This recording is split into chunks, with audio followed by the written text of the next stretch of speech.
Kamusta Libra? Welcome to Like a Tarot. Alamin natin kung ano ang paparating sa iyo or ang situation mo. Ito guys, kahit hindi na hulaan, mararamdaman nyo rin naman na nagbabago na yung panahon natin. Yung klima ba? Sa sobrang init, kailangan magdala ka ng water bottle, towel mo at saka candy. Maging ready sa mga sitwasyon na pwede mo naman mapaghandaan. Or yung makapag-ingat ka.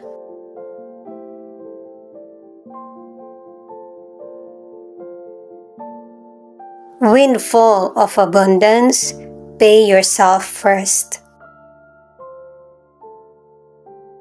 Napakalinaw ng pinapakitang message sa iyo ng cards mo. May posibilidad na ang ilan sa inyo nagkaroon ka ng swerte or noon pa man nagkaroon ka na ng magandang pagkakataon.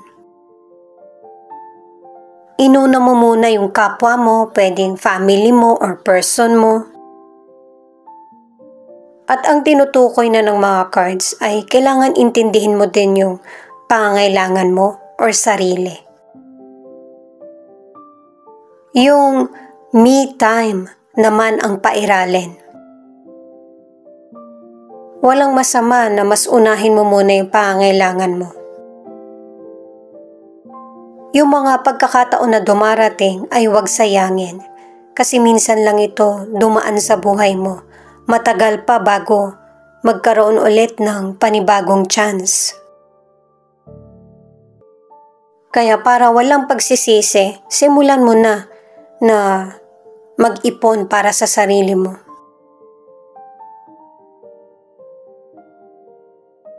Para sa mga bagong viewers, ang reading na ito ay timeless reading. General reading, ano man ang edad mo or gender mo. Guide reading lamang ito.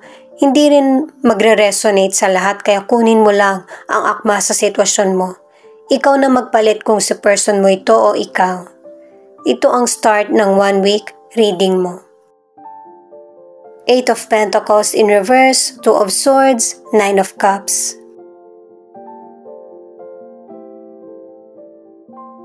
Itong mga cards mo, pinapayuhan ka na maging maingat na sa mga desisyon mo lalo na pagdating sa financial. Kasi may ilang Libra na palagi kang merong pinagpipilian na kahit alam mo naman na hindi mabuti yung situation or wala kang idea sa sisimulan mo. Huwag kang sumugal sa mga hindi ka sigurado. Para ma-maintain mo yung abundance sa buhay mo at saka yung mga swerteng dumarating sa iyo. Maganda yung kapalaran mo pero may mga taong mananamantala sa abundance na dumarating sa iyo. Yung bang magpalit kayo ng kapalaran. May mga ganong tao. Para sa career o negosyo, nagsisimula ka pa lang. Kumbaga, meron ng taong hindi mo makasundo. Ang iba naman, marami kang nagiging karibal kasi nakikita nila na meron kang malaking potensyal. Kaya sinisira yung mood mo o kaya diskarte. Pero kung ano yung nakalaan para sa iyo ay para sa iyo talaga. Mas mabuting mag-focus ka sa karir mo o negosyo na mapaunlad mo ito o mapabuti. Posible na ma-promote ka o mapalawak mo yung negosyo mo dahil sa matututo kang mag-handle ng mahirap na sitwasyon. Para sa ilang single, mahiyain ka. Yung bang hindi mo masabi doon sa person na meron ka nang napupusuan.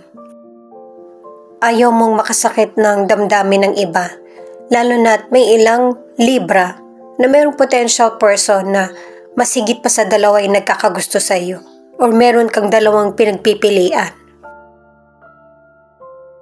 Naging mature ka na sa pagkilala sa person at saka pakikipagrelasyon. Ang ilan sa relationship, workaholic yung person mo at ito yung nagiging dahilan kaya may mga Libra na nagtatalo kayo. Kasi wala nang oras yung person mo sa relasyon nyo. Nagsasabi ka sa kanya para masolusyonan niya yung kakulangan sa relasyon. Nine of Pentacles, the Justice, Three of Swords. Merong tagumpay na mangyayari sa buhay mo. Pwedeng patungkol sa career, sa negosyo mo, sa mga decisions mo, sa love.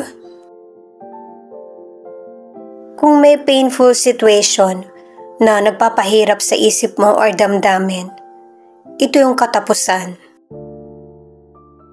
Kasi makakamit mo yung hustisya na patas para sa iyo.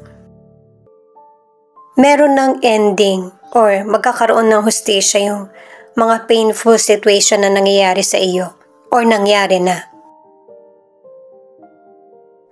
Mababalitaan mo na lang yung hustisya na pabor sa iyo or makikita mo mismo. Hindi ito magiging pabor sa mga taong nakasakit ng damdamin mo, pero ito na yung karma, yung good karma mo. Sa financial, very positive yung mga cards na aanihin mo or kokolektahin mo yung mga pinaghirapan mo. Magiging pabor yung investment, negosyo, karir mo, kumbaga maganda yung magiging kita.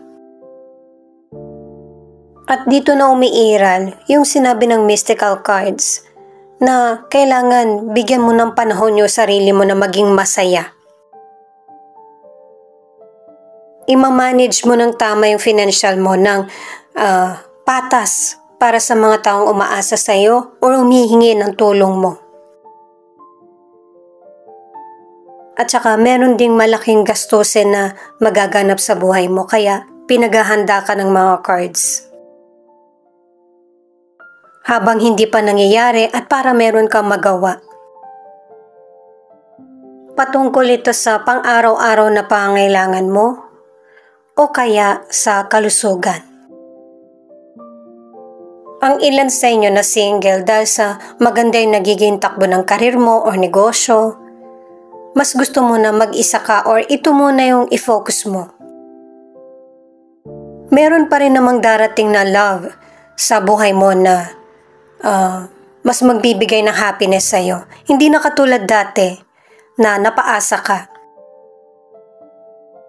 Para sa ilan na nasa relationship, magiging maayos ang relasyon nyo ng person mo. Kumbaga, sisikapin nyo na mag-work ito. Susubukin pa rin ng panahon ang relasyon nyo. At saka, importante yung communication para mawala kung ano man yung misunderstanding at mapakinggan kung ano yung side ng person mo.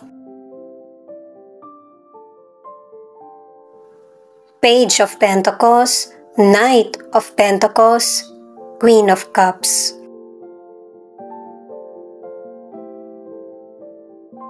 Pinapakita na nagwo-work yung mga plano mo. Kung bakit?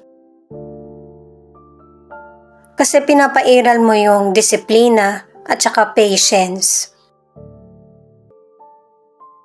Nasisecure mo yung mga plano mo sa karir mo o kaya sa negosyo. At kahit pinapairal mo yung balanse mo sa buhay mo, hindi mo pa rin nakakalimutan na tulungan yung mga taong kailangan ng tulong mo.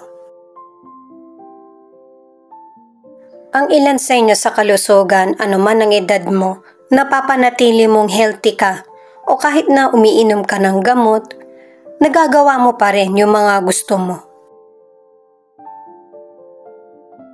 May ilan naman na sinisikap mong gumaling ka, meron kang injury o kaya illness. Ang iba naman, ikaw yung nag-aalaga sa person na may karamdaman. Ang ilan naman, financial ang suporta mo dun sa person. Para sa ilang single, ang hangarin mo ay yung magkaroon na ng pangmatagalan at seryosong relasyon. Pero, hindi mo to masasabi dun sa potential person. Hahayaan mo lang yung sarili mo na mahalin siya at yung maging masaya, yung bubuin yung relasyon. Hindi mo siya ipe-pressure. Ganon kabuti yung puso mo sa mga taong nakakarelasyon mo, kahit na ang kapalit nito ay masaktan ka pa. Lalo na kapag nalalaman mo yung dahilan, wala kang nagiging choice kundi unawain. Ang ilan sa inyo sa relationship, hindi kayo perfect na magkarelasyon, pero sinisikap nyo ng person mo na matugunan yung pangangailangan ng relasyon or ng pamilya. Pero kahit dito, pinapakita pa rin na yung person mo, focus talaga siya sa responsibilidad, sa work at financial. Loyal siya sa iyo, sa family nyo, or relasyon nyo.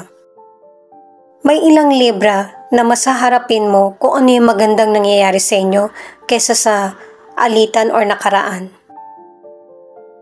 Ito naman yung mga cards na patungkol sa feelings ng person mo or feelings mo na pwede rin ipakita kasi nga connected kayo sa isa't isa. Yung person mo, ang nagustuhan niya sa'yo, yung physical na itsura mo, yun yung una niyang nakita sa iyo.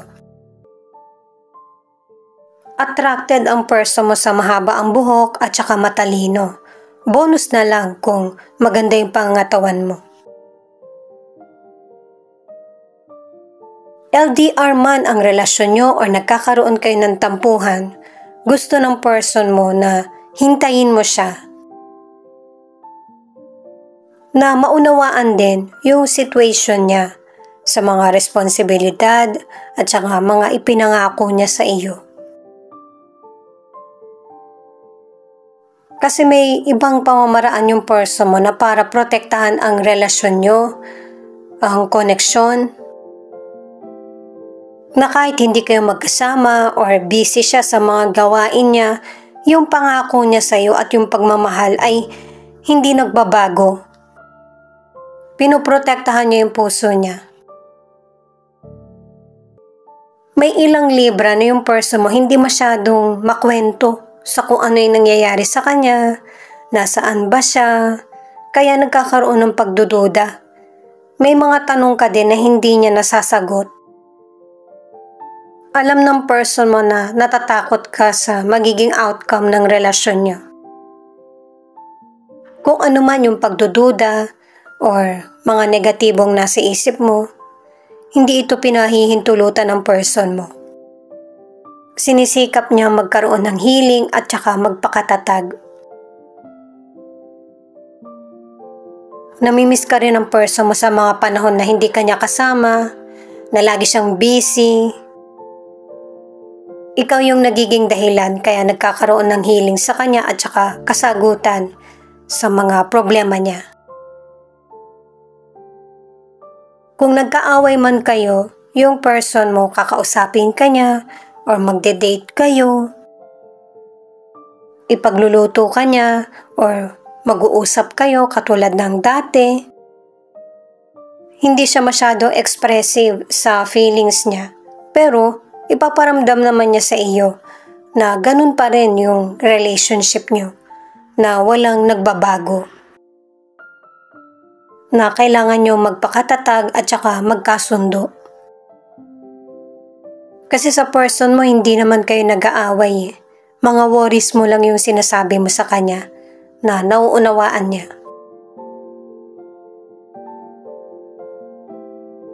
Pisces, Gemini, Taurus, Cancer, Aquarius, Sagittarius, Libra, Aries, Virgo. Ito yung ilan sa 12 zodiac sign na nangunguna sa reading na ito. May ilang Libra naman sa relationship na natatagalan bago kasuyuin ng person mo. May ilang libra kasi na gusto mo munang pahupain kung ano yung gumugulo sa isip mo, kesa sa kausapin siya agad. Ito naman yung mga letra na posibleng andito yung letra ng pangalan ng person mo or letra ng pangalan mo. L, N, E, H, W, X, U, V.